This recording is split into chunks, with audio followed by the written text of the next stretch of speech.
Olá pessoal, meu nome é Douglas Lima, eu sou coordenador de jornalismo e imprensa do Departamento de Comunicação Social da Reitoria do Instituto Federal do Ceará, o IFCE, e o nosso quadro Diálogo do nosso programa IFCE no ar recebe hoje mais uma vez o nosso pró-reitor de gestão de pessoas, o nosso instituto, o Marcel Ribeiro Mendonça.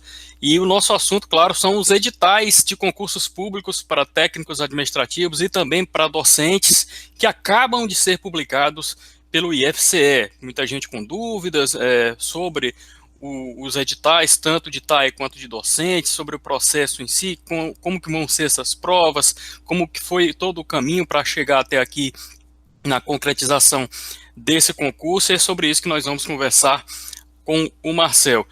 Oi, Marcel, antes das nossas perguntas, eu gostaria que você comentasse sobre essa questão aí do suposto vazamento de uma das minutas, né, dos editais do IFCE, desse concurso público. O que foi que aconteceu e quais providências estão sendo tomadas? Tudo bem, Douglas? Agradecer a toda a comunidade acadêmica, né, que nos acompanha agora. Pois é, infelizmente a gente teve esse episódio lamentável, né, assim, foi feita uma apuração preliminar sobre as possíveis fontes do vazamento, né, mas aí já numa conversa, a partir do momento em que a gente constatou esse vazamento, a gente teve uma conversa com a Procuradoria, Departamento de Correção, Ouvidoria e com o próprio IDECAN, que está organizando o concurso, né, a gente solicitou a instauração de sindicância, né, para fazer a investigação administrativa do processo, né, e a gente enviou um pedido tanto à Polícia Federal quanto ao Ministério Público para que eles atuem na investigação desse caso, né. A gente acredita que com essa apuração a gente chegue à responsabilidade, a quem foi o responsável por essa ação, né. Eu sempre reforço que é muito importante assim que essa divulgação de documentos restritos, sigilosos, principalmente no caso de um edital de concurso, é uma conduta tipificada como crime, né, inclusive de improbidade administrativa, no caso do serviço, se for constatado que foi servidor público que de fato efetuou esse vazamento, isso pode gerar até demissão, né? Então, isso somente na esfera administrativa, na esfera penal pode gerar até cadeia, né? Então, é importante que a comunidade tenha esse conhecimento da importância de que se mantenha o sigilo sobre documentos que são decretados como sigilosos, né? E aproveitar esse momento para esclarecer também a comunidade que a gente busque respeitar esse tipo de temática, né? É algo muito complexo, porque a equipe já vem trabalhando desde abril de 2021 na elaboração desse concurso, na preparação de documentos para licitação da empresa, e assim, depois de tanto tempo de trabalho, a gente passar por uma situação como essa realmente é muito complicado. Então, todos os encaminhamentos que foram tomados foram realmente no sentido de garantir a idoneidade, a lisura do certame, né? E por isso a gente buscou realmente o apoio desses órgãos, da Polícia Federal e do Ministério Público, para que a gente garanta e dê essa resposta dura para a comunidade de que a instituição está buscando uma solução e que não compactua com esse tipo de situação. Muito bem, Marcel. Agora que os editais estão publicados, quantas vagas são ao todo? Quantas para docentes e quantas para técnicos administrativos? E até quando que vão as inscrições para os candidatos? Perfeito, Douglas. São, no total, 132 vagas para docente, em 59 subáreas, né, e 49 para técnicos administrativos em 24 cargos distintos, né. As inscrições começaram ontem, para o caso dos técnicos administrativos, né, e hoje elas iniciam para o caso de docentes, ambas encerram aí no dia 8 de outubro, né, e já também para adicionar algumas informações, sempre algo que é muito buscado pelos candidatos, a questão da realização das provas, né. As provas vão acontecer entre os dias 11 e 12 de dezembro. A gente buscou fazer uma separação da data da prova de assistente em administração para que ela ficasse isolada somente no dia 12, no período da tarde. Assim, a maior parte dos candidatos acredita que consiga realizar essa prova. No dia 12, pela manhã, no domingo, a gente vai fazer todos os demais cargos da carreira de técnicos administrativos. E no dia 11, no período da tarde, nós vamos fazer para o assistente de alunos, né? E para todos os cargos da carreira docente, né? Então, nós buscamos fazer essa separação exatamente para maximizar a possibilidade de que os candidatos realizem provas, né? A gente conseguiu manter o mesmo valor de inscrições do concurso de 2016, né? Então, em 2016, a inscrição para assistente de administração, salvo engano, era R$80, ficou o mesmo valor nesse edital, né? Então, mesmo passado esse tempo todo, a gente conseguiu manter o valor. E no caso da de docente, a gente conseguiu reduzir o valor para R$150, né? No último concurso foi 210, salvo engano. Então, a ideia é realmente que a comunidade possa ter acesso a esses documentos e fazer o máximo de provas que ela desejar fazer. E por isso a gente decidiu segregar esses dias para que as pessoas consigam desenvolver mais provas, né? E de fato, buscar todas as possibilidades que tem de ingressar na instituição.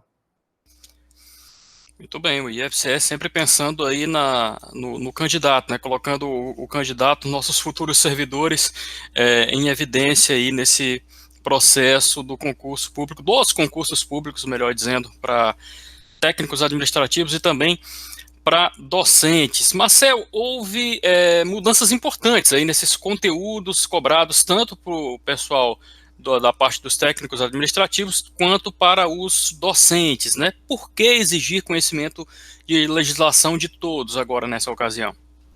Eu acho que junto com a questão da prova objetiva, no caso dos docentes, essa talvez tenha sido uma das mudanças mais impactantes assim, no edital, né? Na verdade, essa ideia já vinha circulando há um bom tempo, já vinha sendo requisitado por alguns setores, por conta da necessidade que as pessoas se apropriem mais, né, de alguns aspectos relacionados à própria carreira, né? Então, todos nós que ingressamos na instituição seremos servidores públicos regidos pelo regime jurídico único, a Lei 8.112, né? Ela regra todos os nossos direitos e deveres, então a gente compreende que é importante que o servidor que ingresse de fato conheça, né? Então, o servidor que ingressar, ele vai querer fazer capacitações, ele vai ter direito a licenças, ele vai ter direito, muitas vezes, a determinadas condições que a Lei 8.112 permite, e muitas vezes ele desconhece, né? Então, a ideia é realmente que o servidor ele chegue com esse conhecimento e de fato, auxilie ele na própria vida funcional, né? É bom também que o servidor conheça a legislação da própria carreira, né? Então, o servidor que ingressa, ele ingressa sempre no início de carreira, né? No caso, tanto docente quanto técnico, mas ele vai ter direito a progressões, ele vai ser avaliado, né? E é importante que ele tenha conhecimento de tudo que ele pode alcançar e de onde ele pode, do que ele pode executar na carreira, né? Nós temos, especificamente entre os docentes eles ingressam com dedicação exclusiva e muitos deles desconhecem determinados limites que a dedicação exclusiva impõe, né? Então, é bom, de fato, que ele tenha esse conhecimento, até para que ele tenha uma vida funcional cada vez mais tranquila, digamos assim, né? E é bem importante também, isso foi algo que foi muito colocado na época da concepção do concurso, sobre a importância de que as pessoas conheçam a instituição, né? Os institutos federais, eu sempre destaco muito, eles são diferentes das universidades, eles têm outra natureza de funcionamento, né? Nós temos a obrigatoriedade de ofertar 50% das matrículas em cursos técnicos e prioritariamente assim, na oferta de cursos integrados. Então, a gente acredita que quando o servidor ele ingressa na instituição já conhecendo dessas particularidades, a vida funcional dele se torna mais tranquila, né? A gente consegue que esse servidor, de fato, ele venha participar de outras instâncias, né? E eu sempre destaco muito, né? Eu sou docente, né? Temos vários casos de docentes que ingressaram na instituição e acabaram se tornando gestores, e isso também é importante que a pessoa conheça desses aspectos para que, numa eventual progressão da carreira, ele consiga, de fato, se inserir com mais facilidade. Isso se enquadra também às demais categorias, né? Então, era muito comum que a gente cobrasse essas legislações de um assistente em administração. Mas por que um enfermeiro, por exemplo, ele não pode ser diretor de um campus? Um contador, nós temos casos de técnicos administrativos com formação em contabilidade, em pedagogia no campus. Então, por que não cobrar, de fato, esse conhecimento para que todas as carreiras, de fato, consigam alçar cargos de gestão? Então, a ideia é muito nisso, sabe? De fato, democratizar esse conhecimento e fazer com que as pessoas possam pleitear essa ascensão funcional, né? E a gente acredita que com essa cobrança logo na entrada do servidor, isso vai ajudá-lo a progredir ao longo do tempo na carreira.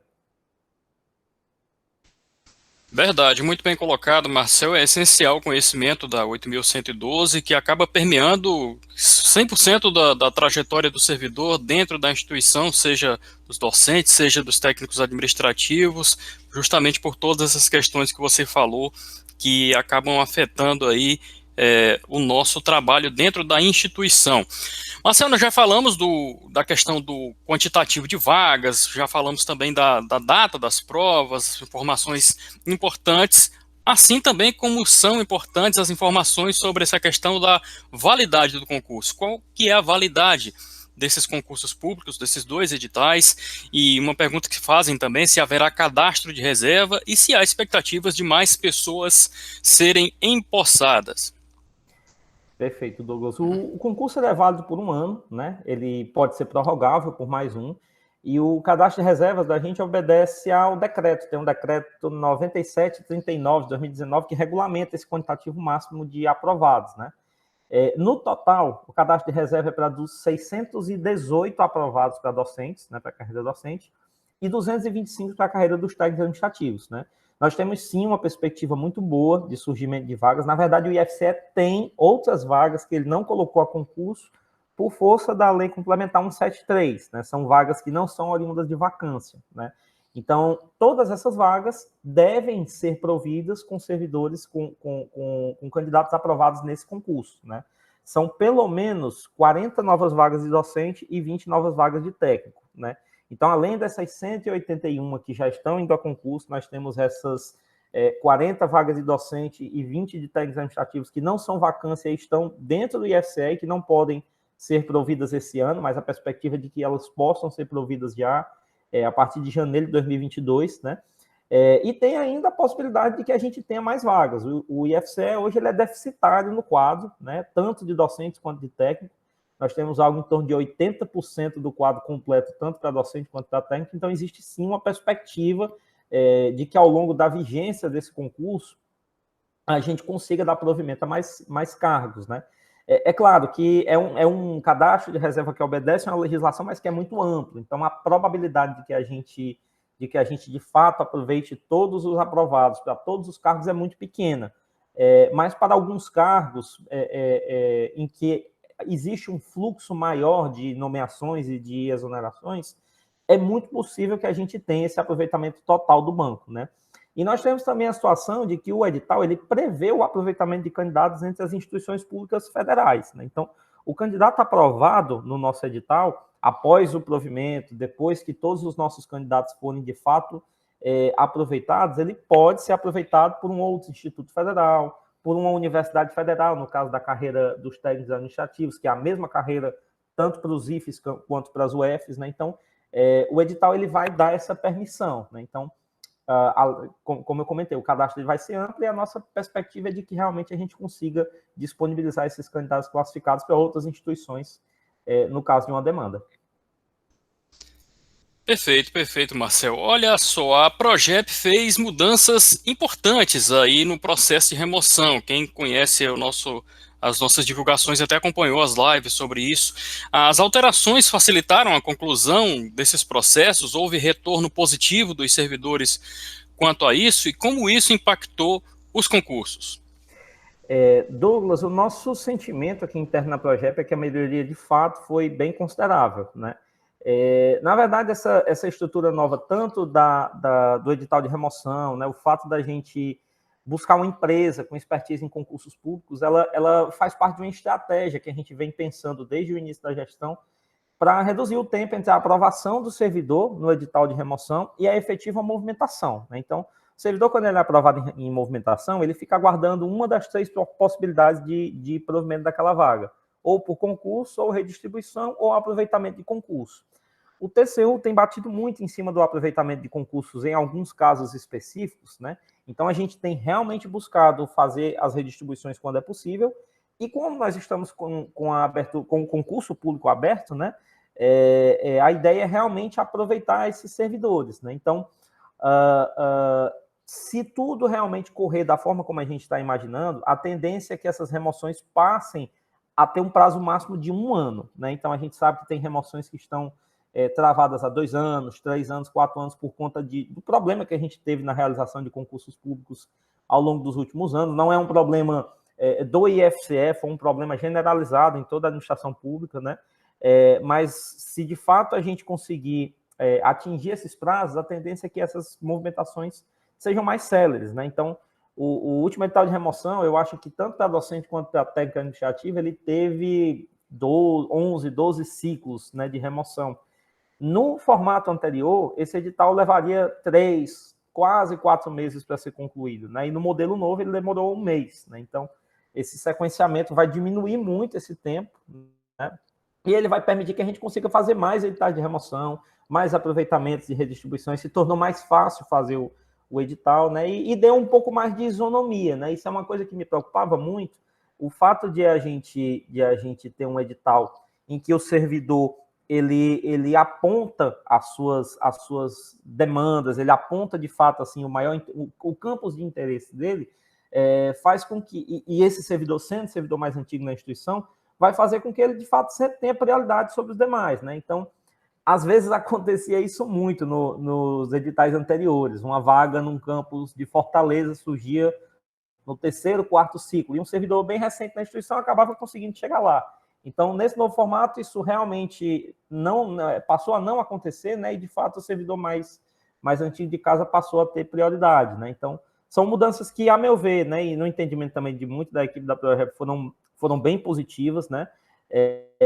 E eu acredito que, assim, o processo ele tende a melhorar a cada edital. A gente tem, sempre que a gente tem qualquer intercorrência dentro do edital, a gente procura estudar, né, para tentar produzir melhorias nos próximos, né? Perfeito, Marcelo. São mudanças aí que vieram com a tecnologia, com a plataforma eletrônica e que favoreceram uma maior eficiência nesse processo. Quem acompanhou aí as nossas lives sobre remoção dos editais de remoção, tanto docente quanto técnicos administrativos, pôde conferir os detalhes dessas mudanças. Quem ainda não assistiu, só dá uma passada lá no nosso canal do YouTube, a TV IFCE, que ficaram lá gravadas as nossas lives que nós fizemos com a equipe da Progep sobre esses editais de remoção e essas novas técnicas e práticas que o IFCE adotou para agilizar, como bem falou o Marcel, para acelerar esses processos de uma forma bem mais eficiente. Marcel, acho que já falamos um pouco sobre isso. Com base na expectativa de aposentadoria dos servidores, poderemos ter mais pessoas empossadas? Dá sim, viu, Glenn? Na verdade, a gente tem essa perspectiva de aposentadorias, a gente tem inclusive um controle interno de algumas previsões, né? E o concurso ele vai ter esse cadastro de reserva exatamente para isso, né? Então, no momento em que a gente tem lá, salvo engano, são 12 vagas para assistente de administração, e nós temos um cadastro de reserva, naturalmente, se nós tivermos uma aposentadoria, essa vaga de aposentadoria vai para remoção. Por conta da estratégia nova da etapa de remoção, ela vai ser mais célere. Rapidamente a gente vai poder aproveitar o concurso, dar provimento e chamar esse novo servidor. Então, existe uma perspectiva muito grande que a gente consiga aproveitar isso ao longo da vigência do concurso. Uma informação, viu, Douglas? Inclusive, aproveitando aqui o momento para dar um spoiler aqui para os nossos servidores, né? Nós deveremos ter, por volta do mês de novembro, dezembro, talvez no mais tardar em janeiro, um novo edital de remoção. Então, do momento em que a gente fez aquele edital de remoção para cá, surgiram novas vagas. De repente, um campus teve uma aposentadoria, teve uma vacância, então a gente já tem essa perspectiva de que talvez até dezembro, mais tardar em janeiro, a gente consiga fazer um novo edital de remoção, né? Priorizando, obviamente, vagas que já estão no concurso, né? E aí a gente consegue incluir mais vagas. Então, além dessas 181 vagas que já vão para provimento ao final do certame, é muito provável que a gente já tenha essas novas vagas que já surgiram ao longo desses últimos meses. É uma aposentadoria de um servidor, né? De repente, algum servidor pediu uma redistribuição e só foi concluída após o edital de remoção. Então, assim, essas situações vão ser todas corrigidas entre dezembro e janeiro em um novo edital de remoção, e essas pessoas já vão também ser aproveitadas desse concurso. Então, é muito provável que nessa posse que nós venhamos a fazer após o concurso, nós tenhamos bem mais do que 181 servidores empossados.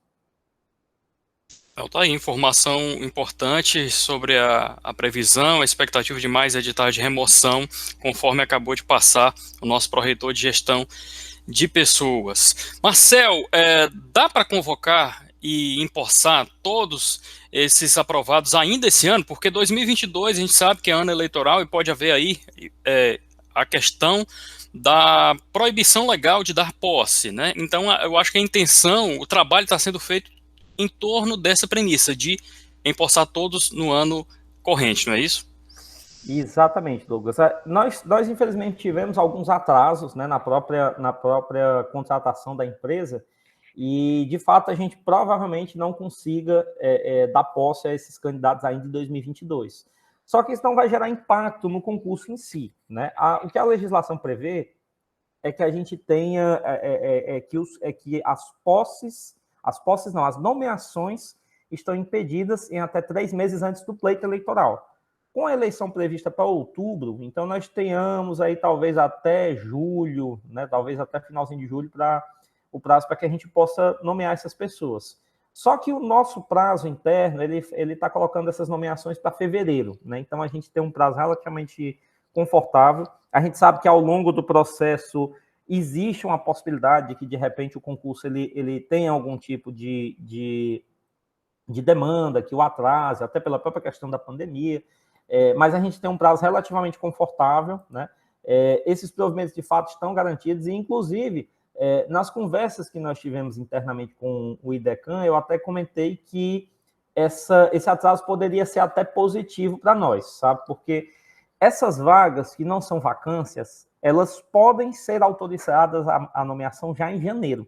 Se isso acontecer, então até mesmo aquelas 40 vagas de docente, 20 vagas de técnico que estão lá paradas, sem que a gente possa nomear, já sejam nomeadas, inclusive, nesse mesmo lote, juntamente com as demais. Então, assim, se tudo correr bem, e se de fato a gente tiver essa autorização a partir de janeiro, para quem vai fazer o concurso vai ter inclusive esse quantitativo de vagas a mais. É óbvio, a gente não pode fazer essa afirmação agora, porque a gente depende da aprovação da LOA, né? Mas a perspectiva é de que, se realmente houver a aprovação da LOA como a gente está esperando, talvez nessa posse conjunta a gente tenha até um quantitativo maior de servidores, né?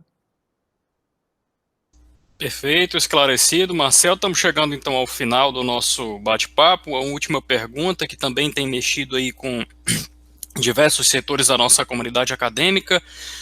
O MEC, ele propôs aí um reordenamento dos institutos federais e pode ser que envie um projeto para o Congresso Nacional, criando aí mais um instituto federal aqui no Ceará, mediante uma possível divisão, né, essa questão de criar um instituto federal no sul do estado, algo do tipo. A gente sabe que o IFCE ainda está ouvindo a comunidade acadêmica de forma ampla sobre esse assunto, e isso também depende da aprovação dos deputados federais, dos senadores, enfim, desses entes que estão incluídos nesse debate.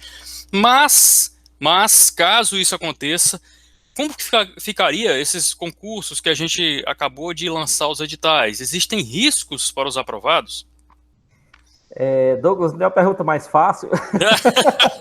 Na verdade, ainda existe muito impasse sobre essa questão desse eventual reordenamento, né? Eu confesso para você que sou contrário à forma como esse reordenamento está sendo colocado, inclusive eu não acho que o IFCE vai melhorar sendo dividido, né? Eu acho que nós temos um grupo que tem trabalhado muito pela instituição e que de fato, assim, é muito unido. Então, assim, esse histórico de integração da rede, de repente a gente ter trabalhos cooperativos entre o campus de Césio, que está lá no sul do estado, e o campus de Sobral, que está lá no extremo norte, né? Ele já existia antes. Então, eu pessoalmente não sei até que ponto uma eventual divisão do IFCE vai trazer melhorias para a gente, né? Realmente não consigo vislumbrar nesse momento uma divisão que gere melhorias. Sobre o concurso, de fato, os candidatos estão prestando o concurso para o IFCE. As vagas estão hoje no IFCE, apesar de algumas vagas já estarem lotadas em outras unidades. O candidato que fizer o concurso para 132 vagas de docente, Eu fiz concurso para, das 132 vagas de docente, eu fiz concurso para sei lá, 5 vagas para subárea X. Esses candidatos, eles precisam ser aprovados, ser nomeados. É direito deles ser nomeado, né? A dúvida é se a gente vai conseguir, de fato, fazer a nomeação somente para o IFCE ou, eventualmente, para um novo Instituto Federal. Eu entendo, pessoalmente, que ele tem que ser nomeado para o IFCE, porque o concurso é para o IFCE, e um novo Instituto Federal teria que fazer um processo de aproveitamento das vagas, mas esses candidatos que estão aprovados dentro do quantitativo de vagas teriam que ser aprovados no IFCE, né? Então, isso, inclusive, é uma fonte de problema na eventual divisão, né? O fato de a gente estar com um concurso publicado agora e se a gente eventualmente tivesse essa divisão no meio do concurso, seria um problema bem sério, né? Não seria algo relativamente simples de se resolver, talvez desse judicialização em alguns casos, né? Mas a gente também está muito na perspectiva de aguardar, né, orientações. Isso não é um caso só do IFCE. Eu me recordo que haviam outros 20 institutos federais com previsão de realização de concurso esse ano, né? Então, assim, é algo que, se de fato acontecer, vai ter que haver uma orientação muito clara sobre como deve ser procedido, né? O meu entendimento particular é de que, caso acontecesse, os candidatos teriam que ser nomeados para o IFCE, mas isso também nos geraria um problema, porque a nossa demanda é toda pulverizada. Então, se eu tenho uma vaga lá esse ano para o campus de Crato, né, para a área de agronomia, será que eu vou ter demanda para esse servidor de agronomia em algum campus da região norte, em algum campus do Ceará, que fica com o Instituto Federal do Ceará? Então, assim, tem muita coisa nebulosa ainda em toda essa discussão. Eu pessoalmente, acredito que isso não deva passar, né? Eu realmente estou com expectativa de que esse projeto seja abandonado, né? Mas, obviamente, se vier a ser aprovado, vai ter que ter uma discussão bem intensa sobre os impactos nesse concurso, né? Não vai ser algo tão trivial e que a gente consiga resolver sem algum tipo de orientação superior, né? Perfeito, Marcel. Eu queria que você encerrasse então com sua palavra final, principalmente para os candidatos que estarão aí prestando esse concurso, tanto para TAI quanto para docente no nosso Instituto Federal do Ceará. Eu acho que a melhor palavra é vamos estudar, pessoal, né? Porque esse nosso concurso, ele é algo, pessoal, que vem sendo muito, muito esperado pela comunidade, né? Tem uma equipe muito grande que vem trabalhado desde abril, como eu comentei, na concepção desse documento, e aí são várias pessoas mesmo, né? Dentro da Pró-Reitoria de Gestão de Pessoas, nós temos alguns departamentos que estão envolvidos nisso, né? O próprio Departamento de Comunicação sempre tem nos apoiado muito na questão da divulgação. Todas as etapas, né? Na verdade, essa publicação desse edital, ele é a culminação de um trabalho que vem sendo desenvolvido há um bom tempo, que começou lá em janeiro, provavelmente, com a conclusão das alterações na tabela de perfil docente. Então, nós alteramos a tabela de perfil docente, alteramos a resolução de remoção, executamos os editais de remoção, contratamos a empresa do concurso, elaboramos essa etapa interna do edital e agora a gente entra numa outra etapa. Então, tem uma equipe realmente muito grande, não só da Projeto, o pessoal da própria Reitoria de Ensino também trabalhou muito nessa questão da retificação, do ajuste da tabela de perfil, pessoal do gabinete, do reitor, né? Então, tem vários setores que realmente têm trabalhado muito, há muito tempo, para que a gente chegasse até esse mês de setembro e conseguisse divulgar esses editais. E a melhor palavra realmente é essa: estude, né? A gente quer receber as pessoas no IFCE, temos uma demanda muito grande, temos muitos estudantes, né? Principalmente nesse momento de pós-pandemia, que estão esperando por mais atividades, né? Por um atendimento de melhor qualidade. A gente sabe que a gente vai, de fato, conseguir melhorar cada vez mais esse atendimento à medida que novos servidores forem chegando, né? E dizer que, assim, a gente espera todos vocês, se Deus quiser, nessa posse aí que vai acontecer em fevereiro. Minha expectativa é que seja em fevereiro. Fevereiro é o mês do meu aniversário, então, quem sabe, vai ser o meu grande presente, né, Douglas? E é isso. Eu acredito que torcer para que nós tenhamos um edital bem executado, né? O IDECAN tem sido muito parceiro, é importante fazer esse destaque, né?